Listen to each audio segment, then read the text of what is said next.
Hello everyone. Welcome to the Living Word of the Living God. I'm Norma Roos, your host and Bible teacher. It's very good to be with you today. We are going to continue working in the book of Genesis, the first book of the Bible. We will be working on chapters 37, 38, 30, and 39. 37 is about Jacob living in the land that Isaac lived in, the land of Canaan. And 38 is about Tamar giving birth to twins. And 39 is about Joseph prospering in Potiphar's house. And Potiphar's wife falsely accusing Joseph. She had eyes for him and wanted him to lie with her, and he refused, so she accused him falsely. First 5 books are called Genesis, Exodus, Leviticus, Numbers, and Deuteronomy, and they are called the Pentateuch and are said to have been written by Moses. So we will begin our lesson, the King James Version of the Bible, Holy Bible, on chapter 37. And Jacob dwelt in the land wherein his father was a stranger, in the land of Canaan. 2. These are the generations of Jacob. Joseph, being 17 years old, was feeding the flock with his brethren, and the lad was with the sons of Bilhah, and with the sons of Zilpah, his father's wives. And Joseph brought unto his father their evil report.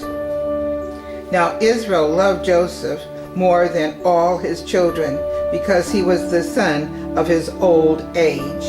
And he made him a coat of many colors, a coat of royalty. 4. And when his brethren saw that their father loved him more than all his brethren, they hated him and could not speak peaceably unto him. They couldn't even talk to him. 5. They were so filled with hate. 5. And Joseph dreamed a dream, and he told his brethren, and they hated him yet the more. That made them even more angry. 6. And he said unto them, Hear, I pray, you this dream which I have dreamed. 7. For behold, we were binding sheaves in the field, and lo, my sheaf arose, and also stood upright, and behold, your sheep stood round about, and made obeisance to my sheaf. 8. And his brethren said unto him, Shalt thou indeed reign over us, or shalt thou indeed have dominion over us? And they hated him yet the more for his dreams and for his words. 9. And there's a small p in my backward p in my dictionary saying these words pertain to God or about God. And he dreamed yet another dream, and he told it to his brethren, and said, Behold, I dreamed or dreamt a dream more, and behold, the sun and the moon and the 7 stars made obeisance to me. 10. And he told it to his father and to his brethren, and his father rebuked him, scolded him, corrected him, and said unto him, What is this dream that thou hast dreamed? Shall I and thy mother and thy brethren indeed come to bow down ourselves to thee, to the earth? 11. And his brethren envied him, but his father observed the saying. 12. And his brethren went to feed their father's flock in Shechem. 13. And Israel said unto Joseph, Do not thy brethren feed the flock in Shechem? Come, and I will send thee unto them. And he said to him, Here am I. Here am I.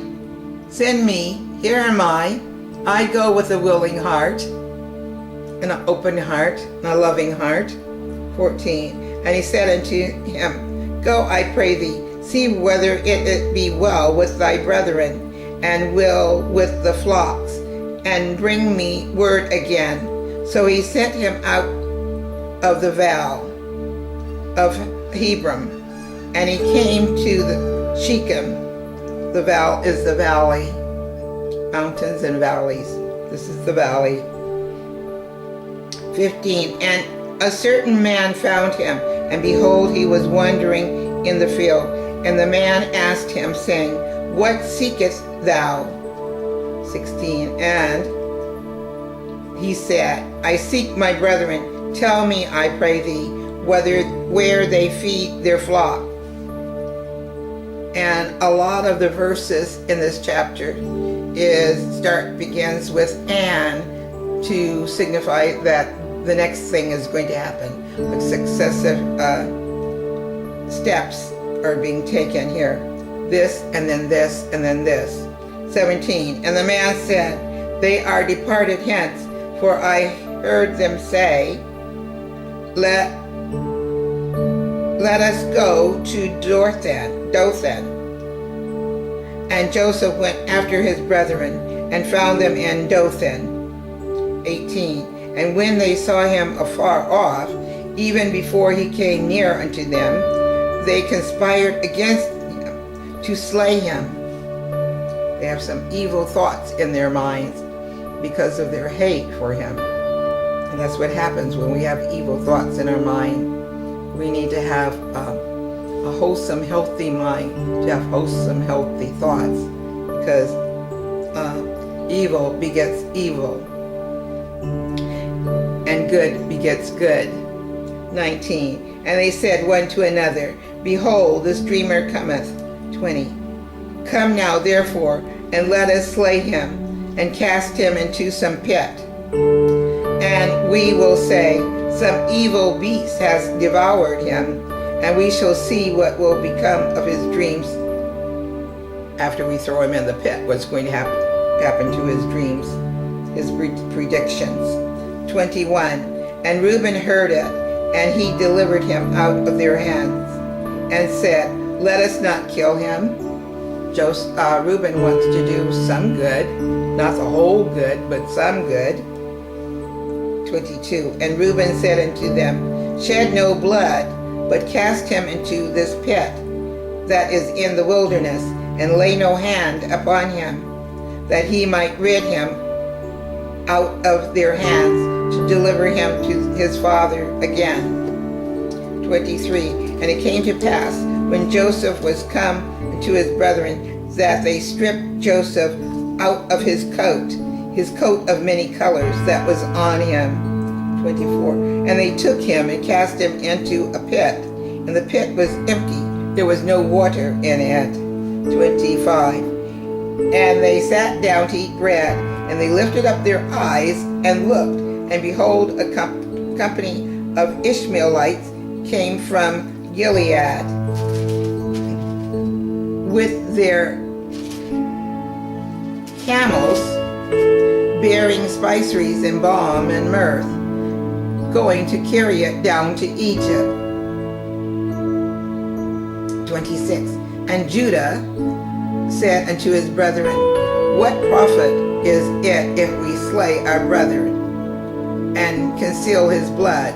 He wants to make money off of his evil deeds. 27, Come and let us sell him to the Ishmaelites, and let not our hand be upon him, for he is our brethren and our flesh. And his brethren were content with that level of evilness. Even an ounce of evil is evil. 28, Then there passed by Midianites, merchants, and they drew and lifted up Joseph out of the pit, and sold Joseph to the Ishmaelites for 20 pieces of silver. And they brought Joseph into Egypt. Doesn't this sound vaguely familiar? When Judas Issachar sold Jesus for 30 pieces of silver? Blood money, bad money, not good money. Bad money does not profit a man. maybe good money does. 29. And Reuben returned into the pit, and behold, Joseph was not in the pit. And he rent his clothes. That means he tore off his clothes. Rent means tore. 30. And he returned unto his brethren and said, the child is not there, and whither shall I go? 31. And they took Joseph's coat, and killed a kid of the goats, and dipped the coat in the blood. 32. And they sent the coat of many colors, and they brought it to their father, and said, this have we found. Know now whether it be thy son's coat or not. No. 33. And he knew it, and said, it is my son's coat. An evil beast has devoured him. Joseph is without doubt rent in pieces, torn to pieces. 34. And Jacob rent his clothes, and put sackcloth upon his loins, and mourned for his son many days. 35. And all his sons and all his daughters rose up to comfort him, but he refused to be comforted. And he said, for I will go down into the grave into my son's mourning. Thus his father wept for him. 2 points here to be made. This says that Jacob had daughters, and before we only thought that Jacob had one daughter, Diane.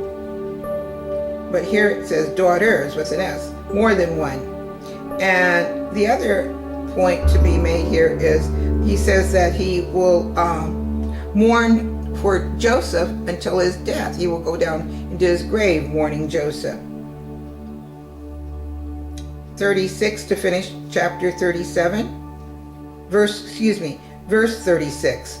And the Midianites sold him into Egypt unto Potiphar, an officer of Pharaoh and captain of the guard. Moving on to chapter 38. 38. And it came to pass at that time that Judah went down from his brethren and turned in to a certain Adulamite, whose name was Hira. 2. And Judah saw there a daughter of a certain Canaanite, whose name was Shula. And he took her and went in unto her. 3. And she conceived and bare a son, and he called his name Er. 4. And he conceived again and bare a son, and she called his name Onan. 5. And she yet again conceived and bare a son, and called his name Shelah. And he was at Kezib when she bare him. 6. And Judah took a wife for Er, his firstborn, whose name was Tamar. 7. And Er, Judah's firstborn, was wicked in the sight of the Lord, and the Lord slew him. Wicked is sin, and sin leads to, the wages of sin is death. So my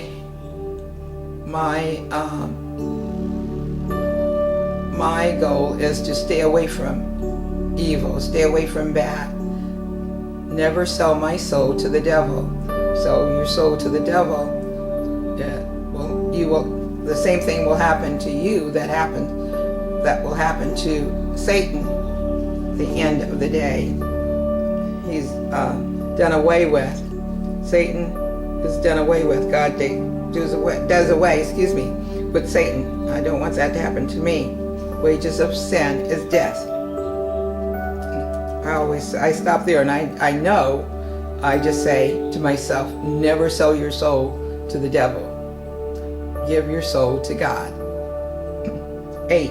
And Judah said unto Onan, back to the lesson, Onan, go in unto thy brother's wife, and marry her, and raise up seed to thy brother, because the firstborn needs another firstborn to inherit the inheritance. 9. And Onan knew that the seed should not be his, And it came to pass, when he went in unto his brother's wife, and he spilled it on the ground, his sperm, his seed, to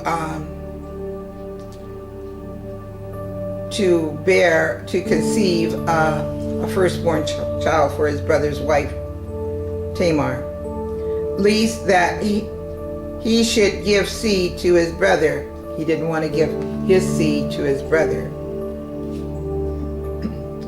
10. And the thing which he did displeased the Lord. That was a sin before God too. Wherefore he slew him, and God killed him for his sins. 11. Then said Judah to Tamar, his daughter-in-law, remain a widow at thy father's house till Shelah my son be grown. For he said, lest perchance he die also as his brethren did. And Tamar went and dwelt in his father's house. 12. And in the process of time, the daughter of Shua, Juah's wife, died. And Judah was comforted and went up to his sheep shearer to Timnah, he and his friend Tyra, the Adulamite.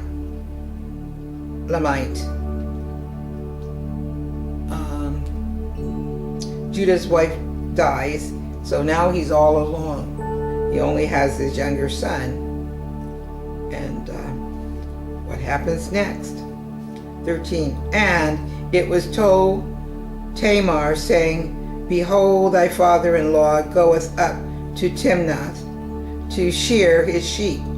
14. And she put her widow's garments off from her, and covered her with a veil, and wrapped herself, and sat in an open place, which is by the way to Timnah. For she saw that Shelah was grown, and she was not given unto him to wife. So Judah went back on his word.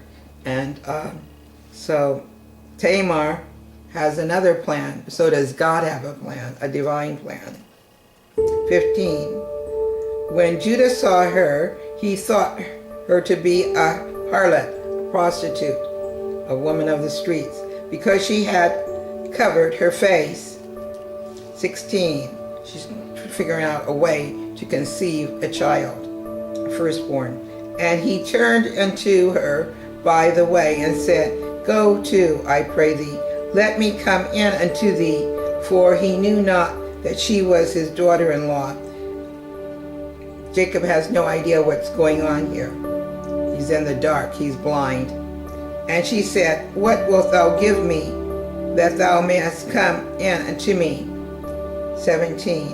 And he said, I will send thee a kid from the flock. And she said, wilt thou give me a pledge? Will you swear to me? Will you take an oath? Till thou send it?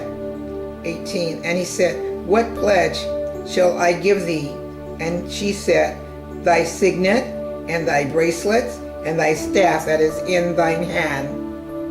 And he gave it her, and it came in unto her, and she conceived by him. 19. And she arose and went away, and laid by her veil from her, and put on the garments of her widowhood. 20. And Judah sent the kid by the hand of his friend, the Adulamite, to receive his pledge from the woman's hand, but he found her not. 21. Then he asked the men of that place, saying, where is the harlot that was openly by the wayside? And they said, there was no harlot in this place. 22. And he returned to Judah and said, I cannot find her. And also the men of the place said that there was no harlot in this place. 23. And Judah said, let her take it to her, lest we shame. Behold, I sent this kid, and thou hast not found her. 24. And it came to pass about 3 months after that it was told to Judah, saying, Tamar, thy daughter-in-law, has played the harlot, and also, behold, she is with child by whoredom.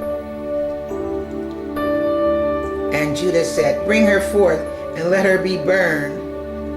He doesn't know that she's carrying his child. 25. When she was brought forth, she sent to her father-in-law, saying, by the man whose these are, am I with child? And she said, discern, I pray thee, who are these, the signet and bracelets and staff? Do you understand right from wrong here? Do you understand what's going on here? 26. And Judah acknowledged them and said, she has been more righteous than I, because I gave her not to Shelah my son, and she knew her again no more. And he knew her again no more. He did not sleep with her anymore after that. 27. And it came to pass in the time of her travail that, behold, twins were in her womb. 28. And it came to pass when she travailed that this one put out his hand, and the midwife took and bound upon his hand a scarlet thread, saying, this came out first. 29. And it came to pass as he drew back his hand, this sounds similar to Jacob and Esau, similar to me, because they were two twins who could not decide which one was going to come out first. 29. And it came to pass as he drew back his hand, that behold, his brother came out. And she said, how hast thou broken forth this breach, this break, be upon thee? Therefore his name was called Phares. Phares is the line by which Jesus Christ comes through. The birth line of Jesus Christ. Phares. 30. To finish the chapter 38. And afterward came out his brother that had the scarlet thread upon his hand, and his name was called Zara. 39. Chapter 39. And Joseph was brought down to Egypt, and Potiphar, an officer of Pharaoh, captain of the guard, an Egyptian, brought him to him of the hands of the Ishmaelites, which had brought him down thither. 2. And the Lord was with Joseph, and he was a prosperous man, and he was in the house of his master, the Egyptian. 3. And his master saw that the Lord was with him, and that the Lord made all that he did to prosper in his hand. 4. And Joseph found grace in his sight, and he served him, and he made him overseer over his house, and all that he had he put into his hand, into Joseph's hand. He was secure with Joseph until 5. And it came to pass from the time that he had made him overseer in his house, and over all that he had, that the Lord blessed the Egyptian's house for Joseph's sake. And the blessing of the Lord Jehovah, was upon all that he had in the house and in the field. 6. And he left all that he had in Joseph's hand, and he knew not aught he had, save the bread which he did eat. He didn't even know how much he had, except what was in his hand at that moment. And Joseph was a goodly person and well favored. Joseph was a very handsome young man, I guess, and very desirable also. 7. And it came to pass after these things that his master's wife cast her eyes upon Joseph, and she said, lie with me. 8. But he refused and said unto his master's wife, behold, my master wotteth not what is with me in the house, and he has committed all that he hath to my hand. He doesn't even know what he has, and he has committed it all to me, left it in my hands to care for. 9. There is none greater in this house than I, neither hath he kept back anything from me. but thee, because thou art his wife. How then can I do this great wickedness and sin against God? Not only do wrong to his master, but wrong in God's sight also. A great sin. 10. And it came to pass, as she spake to Joseph day by day, that he hearkened not unto her, to lie by her, or to be with her. He did never listen to her. 11. And it came to pass about this time that Joseph went into the house to do his business, to go to the laboratory, the restroom, and there was none of the men of the house therein, within. 12. And he caught him by his garment, and she caught him by his garment, saying, Lie with me. And he left his garment in her hand, and fled, and got him out. 13. And it came to pass, when she saw that he had left his garment in her hand, and was fled forth, 14, that she called unto the men of her house, and spake unto them, saying, See, he has brought in an Hebrew unto us to mock us. Speaking of her husband, what he had done. She's going to blame it on him, and then on Joseph. That sounds familiar too. It sounds like Adam. Blame it on this person, then blame it on someone else. Never take responsibility for wrong actions. Will never go away that way. Wait a minute. Where was I? Hebrew unto us to mock us. He came in unto me to lie with me, and I cried with a loud voice. Oh, she's blaming it all on Joseph. 15. And it came to pass, when he heard that I lifted up my voice and cried, that he left his garment with me, and fled, and got him out. 16. And she laid up his garment by her until his Lord came home. She's making a plan to really incite her husband. 17. And she spake unto him according to these words, saying, The Hebrew servant which thou hast brought unto us came in unto me to mock me. 18. And it came to pass, as I lifted up my voice and cried, that he left his garment with me and fled out. 19. And it came to pass, when his master heard the words of his wife, which he spake unto him, after this manner did thy servant do to me, that his wrath was kindled. It just made fury inside him, boiled up his anger. 20. And Joseph's master took him and put him into the prison, a place where the king's prisoners were bound, and he was there in the prison. 21. And the Lord Jehovah was with Joseph, and showed him mercy, and gave him favor in the sight of the keeper of the prison. God made the other people favor Joseph also. All part of God's plan to have Joseph preserve life. That's what Jesus does. Preserves life for eternity. Life eternity. 22. And the keeper of the prison committed to Joseph's hand all the prisoners that were in the prison, and whatsoever they did there, he was the doer of it. 23. The keeper of the prison looked not to anything that was under his hand, because the Lord was with him, which he did. The Lord made it to prosper. Whatever Joseph did, the Lord made it to prosper. One of my prayers that whatever I lay my hands to, Lord, let it be successful. Let it rise to the top. In the name of Jesus Christ, I pray. Chapter 40. No, we won't do chapter 40 today. We will end our reading for today on that happy note. That ends our reading for today. Thank you for joining me on the Living Word of the Living God.